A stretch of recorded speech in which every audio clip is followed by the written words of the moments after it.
Bonjour, on se retrouve aujourd'hui pour un deuxième tutoriel et je vais vous parler aujourd'hui du profil. Pour accéder au profil, on passe donc, comme je vous l'ai montré l'autre jour, par ce petit bouton qui me permet d'aller sur mon profil. Vous connaissez, la couverture, mes différentes infos et je vais pouvoir ici modifier mon avatar, modifier ma couverture. Je clique sur modifier, je vais chercher une image dans mon ordinateur, je la sélectionne. On me la prévisualise, je confirme, c'est envoyé au serveur, elle a bien été mise à jour. Je peux, que ce soit sur mon profil ou celui d'un ami, afficher cette image de profil dans la galerie en cliquant dessus, et là je tombe sur ma galerie d'images avec les différentes images de mon album de couverture en focus. On bascule les options d'images, bien sûr, comme on l'a déjà vu. Aimer, partager ou commenter, tout ça c'est déjà vu, donc je reviens sur le profil. J'ai un certain nombre de sous-rubriques dans le profil que vous pourrez trouver, bio, amis, photos, vidéos ou les paramètres. Et cette page principale a mon nom.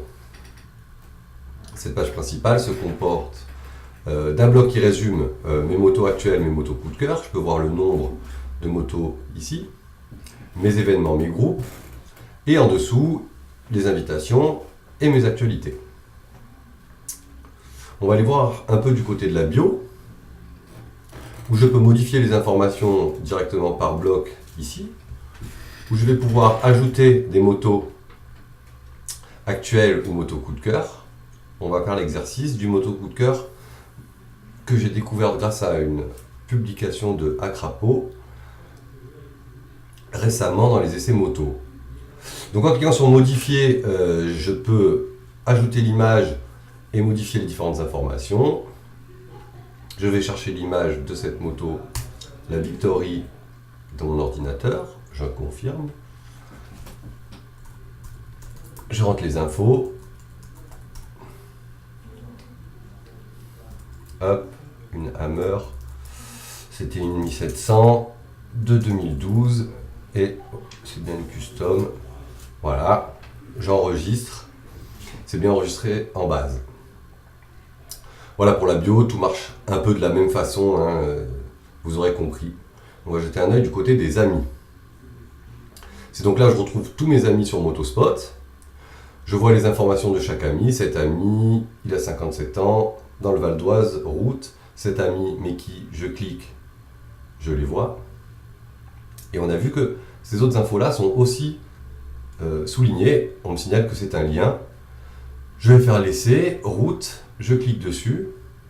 Ça me renvoie dans la page membre avec le critère pré-rempli route. Concrètement, ça m'affiche tous les membres qui ont enregistré route en tant que pratique favorite.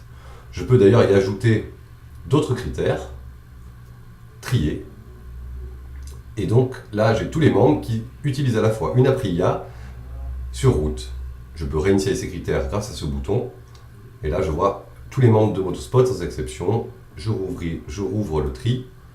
Je vais revenir sur les Aprilia route. Crac. Voilà.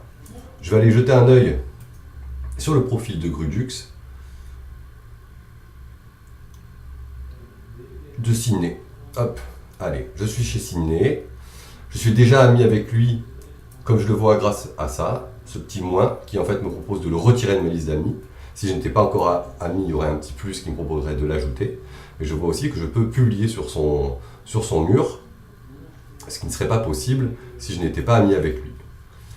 Publier sur son mur, quel va être l'intérêt? C'est de lui envoyer un message en direct dont il va être notifié. Je fais l'essai, je le retire de ma liste d'amis.